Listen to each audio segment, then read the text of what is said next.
তোমাদের প্রত্যেকেই জিওগ্রাফির অনলাইন ক্লাসে স্বাগতম। আজকে পশ্চিমবঙ্গের মানচিত্র চিহ্নিতকরণের দ্বিতীয় ক্লাস।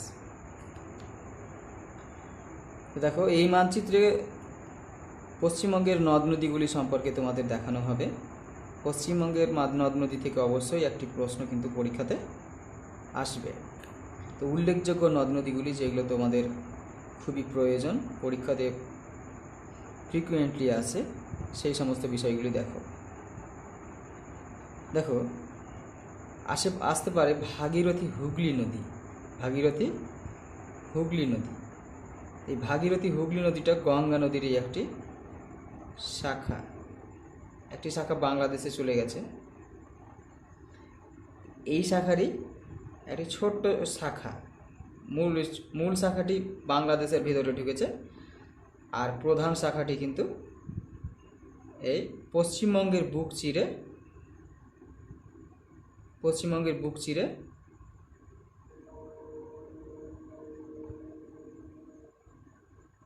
বঙ্গোপসাগরে মিশেছে। ঠিক এই উত্তর থেকে দক্ষিণ দিকে প্রবাহিত হয়েছে।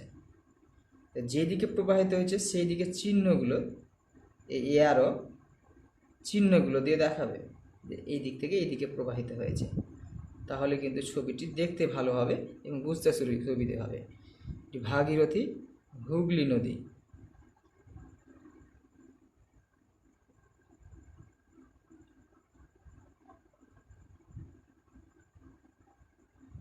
হুগলি নদী।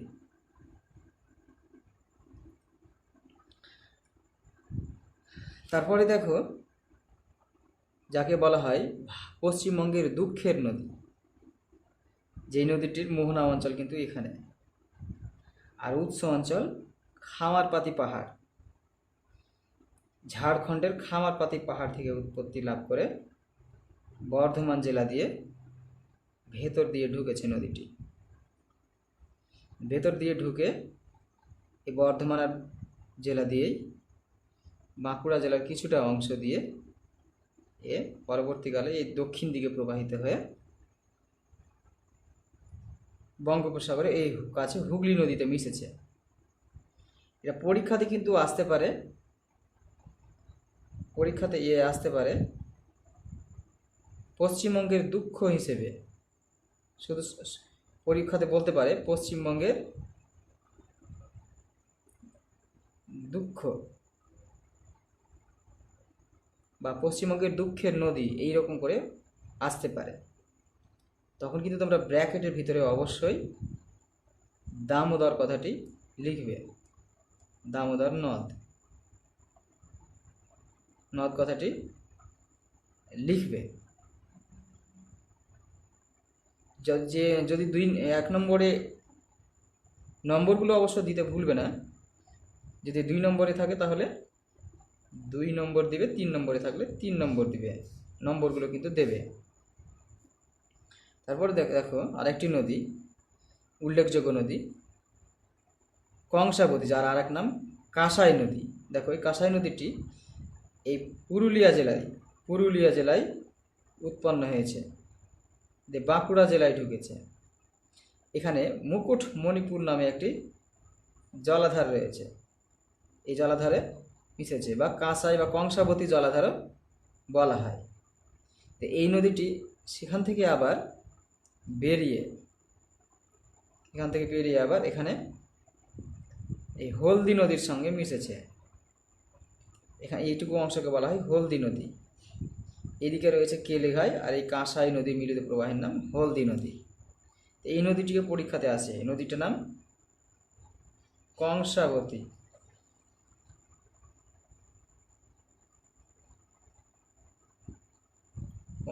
যেদিকে প্রবাহিত হয়েছে এই প্রবাহের চিহ্নগুলো কিন্তু তোমরা দেখাবে।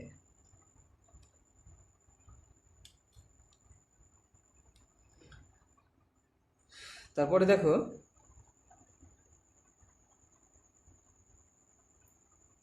অজয়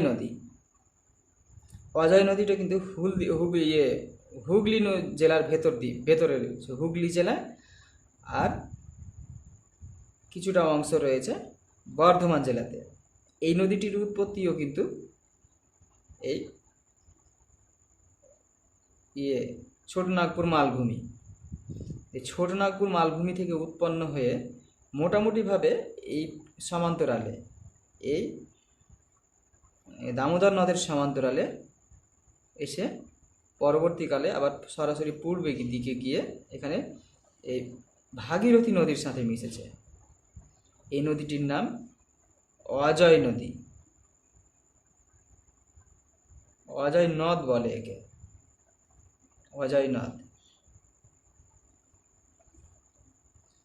ঠিক এভাবে যেদিকে গেছে প্রবাহিত, প্রবাহের চিহ্নগুলো দেখাবে। এর উত্তরে আরেকটি উল্লেখযোগ্য নদী রয়েছে। এই নদীটিও এই ছোটনাগপুর মালভূমি থেকেই কিন্তু উৎপত্তি লাভ করেছে। উৎপত্তি লাভ করে এই বীরভূম জেলার ভেতর দিয়ে এই ভাগীরথী নদীতেই মিশেছে। এইখানে রয়েছে একটি জলাধার, জলাধারটির নাম ম্যাসাঞ্জোর। তোমরা কিন্তু ম্যাসাঞ্জোরের নাম শুনে থাকবে। এই জলাধারটার নাম ম্যাসাঞ্জোর। তো নদীটির নাম ময়ূরাক্ষী।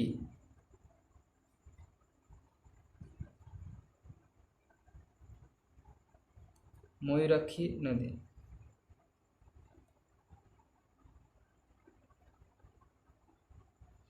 এই ম্যাসাঞ্জোর নামে জলাধারটিও কিন্তু পরীক্ষাতে আসতে পারে।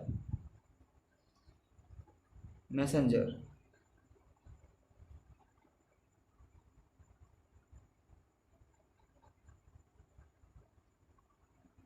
দেখো এখানে রয়েছে মুকুটমণিপুর নামে জলাধার বা কংসাবতী জলাধার।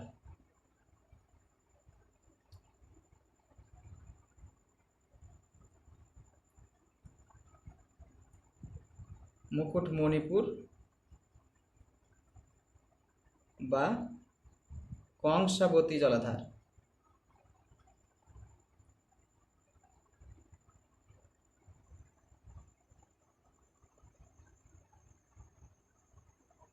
এগুলো কিন্তু পরীক্ষাতে আসতে পারে। দেখো এই সুন্দরবন অঞ্চলের একটি উল্লেখযোগ্য নদী, তার নাম মাতলা। এই মাতলা নদীটি কিন্তু পরীক্ষাতে আসতে পারে। মাতলা।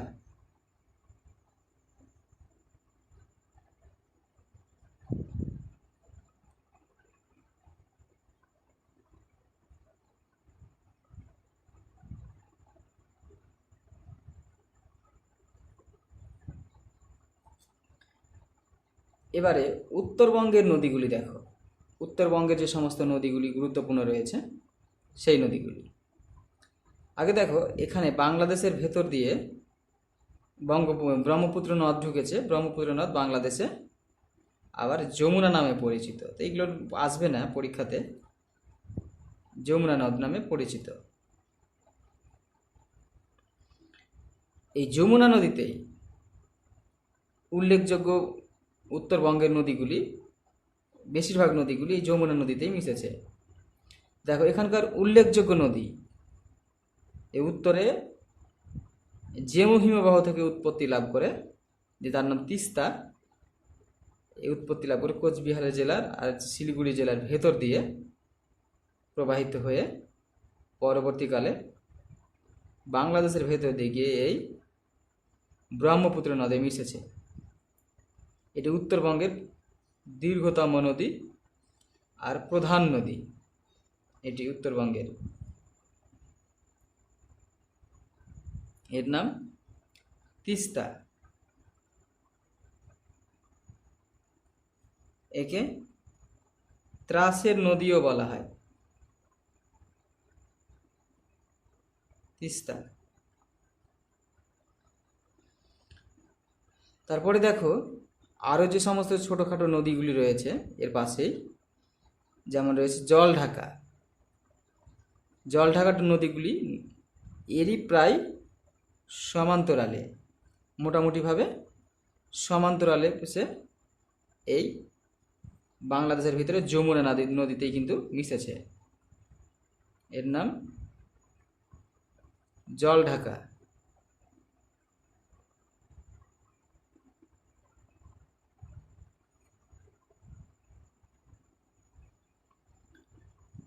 তারপরে আরেকটি উল্লেখযোগ্য রয়েছে তিস্তা নদী, এই তোরসা নদী। এই তোরসা নদীটিও কিন্তু এই নদীতে এসে মিশেছে বাংলাদেশের ভেতরে যমুনা নদীতে এসে।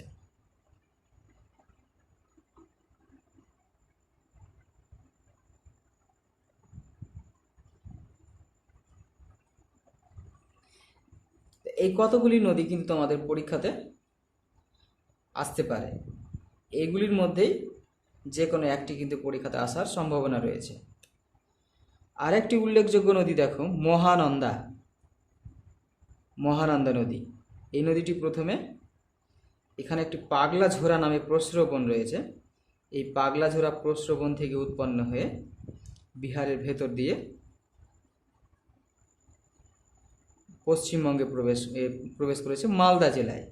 মালদা জেলায় এই মালদার এই বুক চিরে এই নদীটি আবার গিয়ে এই পদ্মার সাথে মিশেছে, এর নাম মহানন্দা।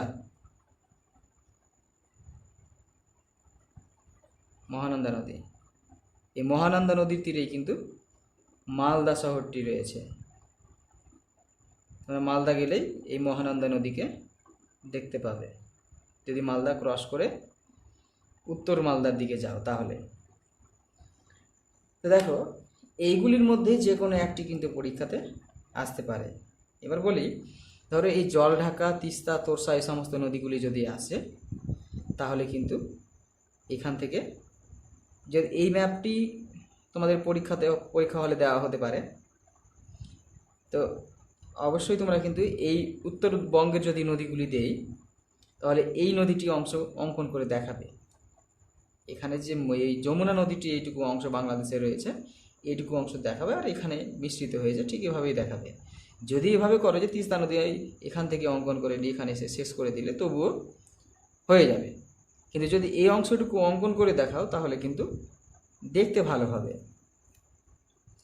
যদি গঙ্গা নদী আসে তাহলে এই অংশটুকু অঙ্কন করে দেখাবে, এই অংশটুকু, এই অংশটুকু।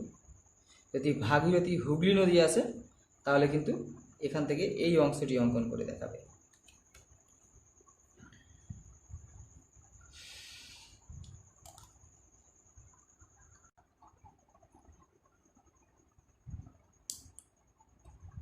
এরপরে দেখো, এই মানচিত্রটিতে পশ্চিমবঙ্গের জলবায়ু সম্পর্কে যে সমস্ত বিষয়গুলি পরীক্ষাতে আসতে পারে সেই সমস্ত বিষয়গুলি নিয়ে আলোচনা হবে। দেখো, পশ্চিমবঙ্গের জলবায়ু উষ্ণ আর্দ্র মৌসুমী প্রকৃতির, কিন্তু তা সত্ত্বেও উত্তরের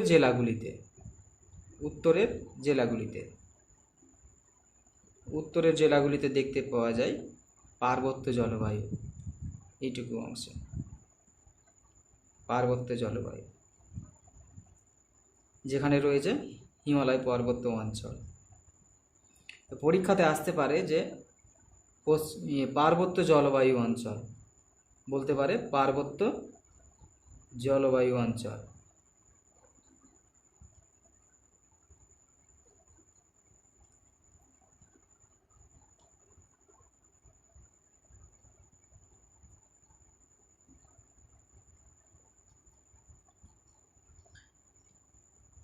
তারপরে দেখো, পশ্চিমের মালভূমি অঞ্চলের জলবায়ু কিন্তু একটু উষ্ণ শুষ্ক জলবায়ু। তো এইটুকু স্থানের জলবায়ু মোটামুটিভাবে উষ্ণ শুষ্ক। এখানে রয়েছে পশ্চিমের মালভূমি অঞ্চল, তো এইটুকু অংশেই পশ্চিমের মালভূমি অঞ্চলের জলবায়ু উষ্ণ শুষ্ক জলবায়ু অঞ্চল। উষ্ণ ও শুষ্ক জলবায়ু অঞ্চল।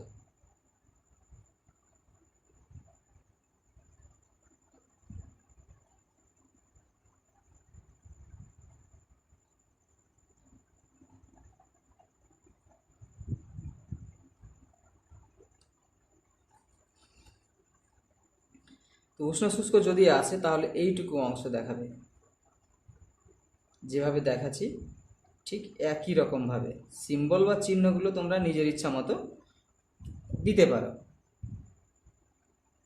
দক্ষিণাংশে যেখানে রয়েছে সমুদ্র উপকূলবর্তী অঞ্চল, এখানে উপকূলবর্তী জলবায়ু দেখতে পাওয়া যায়, উপকূলবর্তী এইটুকু অংশে। এখানে উপকূলীয় অতি আর্দ্র জলবায়ু অঞ্চল এইটুকু অংশে রয়েছে। উপকূলীয় অতি আর্দ্র জলবায়ু অঞ্চল বা উপকূলীয় জলবায়ু অঞ্চলও বলতে পারো এইটুকুকে।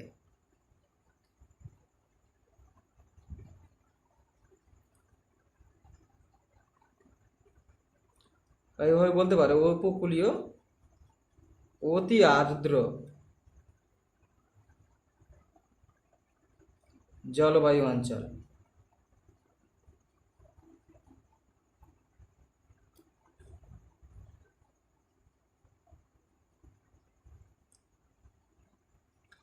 তো এই তিনটে জলবায়ুর বাদ দিয়ে এই বেশিরভাগ অংশ জুড়ে রয়েছে কিন্তু মৌসুমী জলবায়ু। এটা উষ্ণ আর্দ্র মৌসুমী জলবায়ু, উষ্ণ রয়েছে, আর্দ্রও রয়েছে, আর এটুকু বিশাল অংশ জুড়ে কিন্তু মানে মৌসুমী জলবায়ুর অন্তর্গত পুরো অংশ জুড়ে।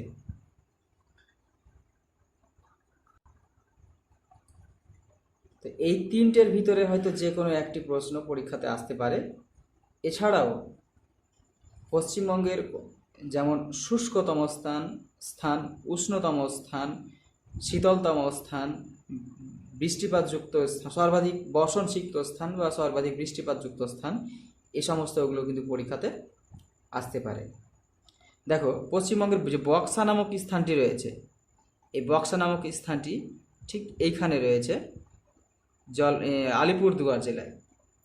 আসতে পারে পরীক্ষাতে যে পশ্চিমবঙ্গের সর্বাধিক বর্ষণসিক্ত স্থান বা সর্বাধিক বৃষ্টিপাতযুক্ত স্থান, সর্বাধিক বৃষ্টিপাতযুক্ত স্থান।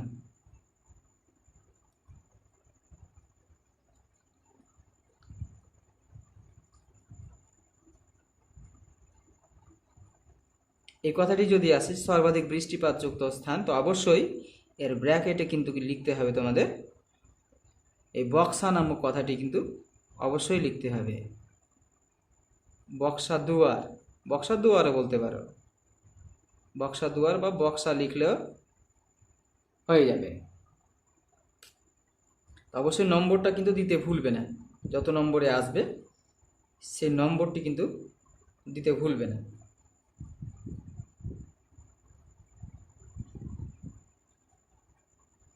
তারপরে দেখো সব থেকে কম বৃষ্টিপাতযুক্ত স্থান, সব থেকে কম বৃষ্টিপাত হয় তোমরা জানো যে পশ্চিমবঙ্গের মালভূমি অঞ্চলে। এই পশ্চিমবঙ্গের মালভূমি অঞ্চলের সুইসা নামে একটি স্থান রয়েছে। সুইসা, যে সব থেকে কম বৃষ্টিপাত হয় পুরুলিয়া জেলাতে, পুরুলিয়া জেলারই সুইসা নামক একটি স্থান। বিভিন্ন বইতে বিভিন্ন রকম থাকে, কোথাতে হয়তো আসানসোলও থাকতে পারে। এই সুইসা নামক স্থানটি কিন্তু তোমরা লিখবে, সুইসা।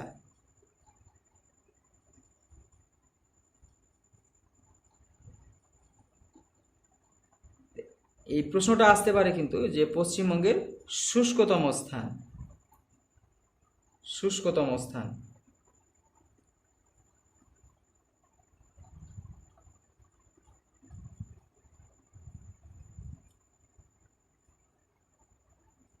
অবশ্যই ব্র্যাকেটে তোমরা কিন্তু এই সুইসা নামে কথাটি ব্র্যাকেটে লিখবে। আর পশ্চিমবঙ্গের উষ্ণতম স্থান, এগুলো বিভিন্ন বইতে বিভিন্ন রকম লেখা থাকে। যেমন কোথাও লেখা থাকে ময়ূরেশ্বর, যেখানে রয়েছে বীরভূম জেলা, বীরভূম জেলা ময়ূরেশ্বরও লেখা থাকে। কিন্তু তোমরা এইখানে একটি জেলা এই স্থান রয়েছে যার নাম হচ্ছে তোরাং। এই তোরাং নামে জেলা, এই স্থানটির নাম বলতে পারো, অবশ্যই বলবে যদি পরীক্ষাতে আসে, তাহলে এই পয়েন্টগুলিই করবে। এটা হচ্ছে সব থেকে শুষ্কতম স্থান। আর তোরাং নামে যে এলাকাটি রয়েছে এটি পশ্চিমবঙ্গের উষ্ণতম স্থান। তাহলে উষ্ণতম স্থান কথাটি কিন্তু পরীক্ষাতে যদি আসে,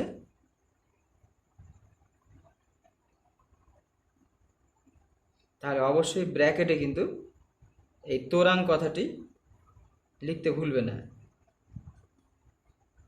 তোরাং কথাটি লিখতে ভুলবে না। আর পরীক্ষাতে আসতেই পারে যে পশ্চিমবঙ্গের শীতলতম স্থানের নাম কি। তো তোমরা জানো পশ্চিমবঙ্গের সর্বোচ্চ শৃঙ্গ সান্দাকফু।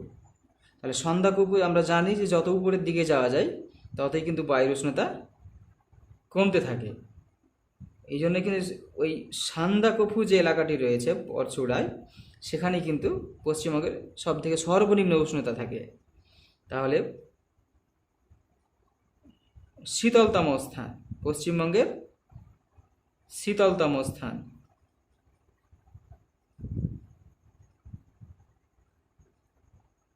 ব্র্যাকেটে অবশ্যই কিন্তু সান্দাকফু কথাটি লিখবে।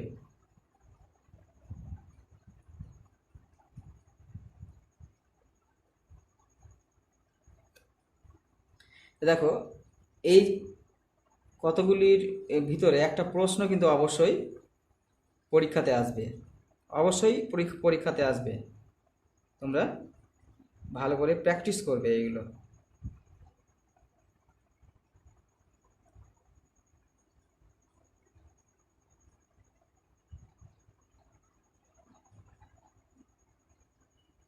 এগুলো ভালো করে প্র্যাকটিস করবে।